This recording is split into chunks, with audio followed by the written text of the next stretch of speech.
안녕하세요, 빌스트입니다. 오늘 이야기할 곳은 중동의 뉴욕, 중동의 홍콩, 화염의 도시 두바이입니다.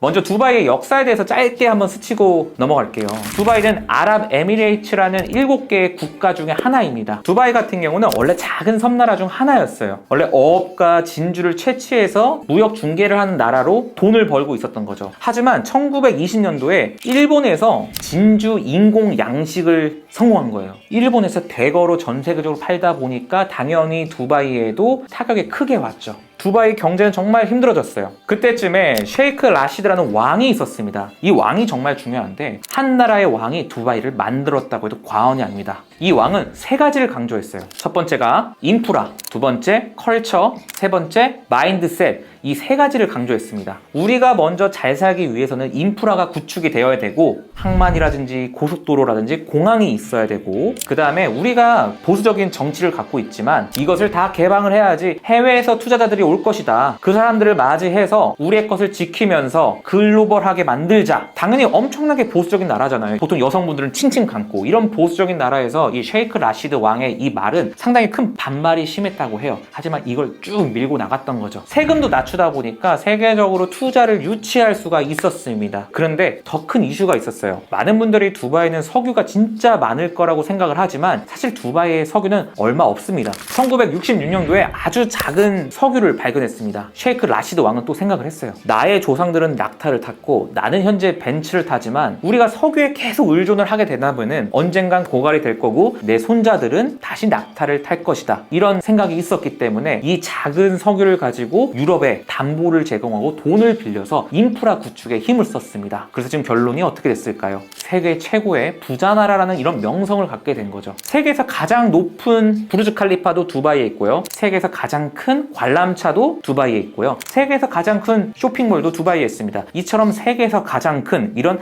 해외 사람들의 이목을 끌고 불러올 수 있는 다양한 건축물도 만들었던 거죠. 우리가 잘 아는 만수르 아시죠? 만수르의 형이 아랍에미리츠의 대통령입니다. 사실 이분들이 핸드폰 고장나면은 이재용 회장 부르는 거거든요. 주변으로 중동 국가들이 둘러싸고 있어요. 다 전쟁 위험, 여행 금지국들이거든요. 그런 국가에 있기 때문에 두바이가 있으니까 그곳에 있는 많은 부자분들이 올 수밖에 없었던 거죠. 왜냐면 이곳은 정치적 중립국이니까요. 그래서 러시아랑 우크라이나가 전쟁이 됐을 때도 러시아 대부호들이 상당히 많이 들어왔다고 해요. 이처럼 지정학적인 이점이 있다 보니까 많은 부자들이 계속 들어오고 여기서는 최저 임금제가 없습니다. 값싼 노동력이 있기 때문에 개발도 빨리 이뤄지는데요. 그래서 해외 노동자들도 상당히 많이 몰려옵니다. 두 번째로 좋은 게 바로 세금이 없는 부분입니다. 이곳에는 세금이 없어요. 부동산을 매입했을 때 취등록세 없고요. 재산세 없고요. 팔았을 때 양도세 없고 증여세, 상속세가 없습니다. 그렇기 때문에 해외에 있는 글로벌 기업뿐만 아니라 해외 투자로 눈을 돌리신 분들이 상당히 많이 볼 수밖에 없는 것 같아요. 두바이는 약 350만 명의 인구가 있습니다. 근데 그 중에서 90%가 외국인 비율이에요. 그리고 매년 0.89%씩 매년 인구가 증가하고 있어요. 인구가 늘어나니까 경제적으로 계속 발전을 할 수밖에 없고 추가적으로 세금이 없다 보니까 전 세계 사람들이 몰려오기 때문에 앞으로도 기대가 되는 곳이 아닐까 저는 생각합니다. 요즘 한국 분들도 그렇잖아요. 주식 투자를 한다고만 해도 브로드하게 미국 주식도 관심 많은 것처럼 지금 한국도 이런 세금 이슈가 있기 때문에 많은 분들이 해외 투자처를 찾고 있습니다. 그리고 세 번째가 바로 이곳에는 왕이 집권하고 있어요. 왕은 개발의 진심입니다. 지금 현재 마스터 플랜을 짜고 있고 계속해서 개발 중에 있어요. 어떻게 보면은 우리가 국가를 좀 신뢰해야지 그 국가에 투자를 할 수가 있는 거잖아요. 근데 이 왕에 대한 신뢰가 상당히 두텁습니다. 아까 말씀드렸던 알 막퉁 가문에서 지금까지 정치적으로 상당히 신뢰 있게 해왔고 앞으로도 해오리라는 그 마스터 플랜이 있기 때문에 많은 분들이 좀 투자를 할 수가 있는 것 같아요. 그리고 국영기업에서 투자를 한다고 하면은 예를 들어서 이마르라는 회사에서 아파트먼트를 짓는다고 하면 2, 3일이면 다 완판이 됩니다. 그리고 이런 아파트먼트는 매년 20에서 30%씩 증가하고 있고요. 그래서 이런 것들을 투자하면 상당히 괜찮겠다라고 저는 생각이 들었어요. 늘었어요. 사실 세일즈 마켓, 우리가 흔히 하는 매매 임대차 그 시장으로 간다고 하면 조금 어려울 수는 있어요. 왜냐면 정보의 비대칭성이 있으니까. 하지만 이런 프리마켓, 이런 분양 시장이 활발하기 때문에 이런 시장으로 들어온다면은 상당히 할만하다. 지금은 또 뉴 다운타운을 또 만들고 있거든요. 국영기업에서 만들고 있는 그런 콘도 같은 걸 사놓으면은 지가가 지금까지 상승을 보아왔기 때문에 좀 안전하게 투자를 할 수 있지 않을까 저는 생각했습니다. 그리고 한 가지 더해서 투자자분들은 상당히 좋은 게 있습니다. 바로 골든 비자입니다. 원화로 약 7억 5천만 원 수준의 부동산을 매입을 하면은 10년짜리 골든 비자를 줍니다. 골든 비자가 있다 보니까 10년 동안 원활히 투자 활동을 할 수 있다는 게 가장 큰 장점인 거죠. 그래서 만약에 투자를 집중적으로 검토하시는 분들이라면 두바이 꼭 한번 생각해 보시면 될 것 같아요. 그리고 제 클라이언트 분 중에 좀 해외 투자에 관심 있는 분에게 제가 두바이를 한번 말씀드렸어요. 두바이는 생각을 안 해보셨냐고 여쭤보니까 첫 번째 하셨던 말씀이 그곳은 내가 잘 모른다. 즉 정보의 비대칭성이 심하다는 거죠. 그래서 저희 회사에서 최근에 두바이에 있는 현지 업체와 MOU를 맺었습니다. 저희가 드릴 수 있는 정보는 제가 최선을 다해서 전달 드릴 테니까요. 혹시 두바이에 투자적 관심이 있는 분들이라면 언제든지 편하게 연락 주시면 될 것 같습니다. 끝으로 만약에 해외 투자 생각을 있고 해외 이민을 생각하시면은 꼭 한번 고려를 해야 되지 않을까 생각합니다. 앞으로도 좋아질 나라이고 세금이 없고 전 세계적으로 이목과 관심을 끌고 있는 국가이기 때문입니다. 이상 두바이 그리고 빌스트였습니다. 감사합니다.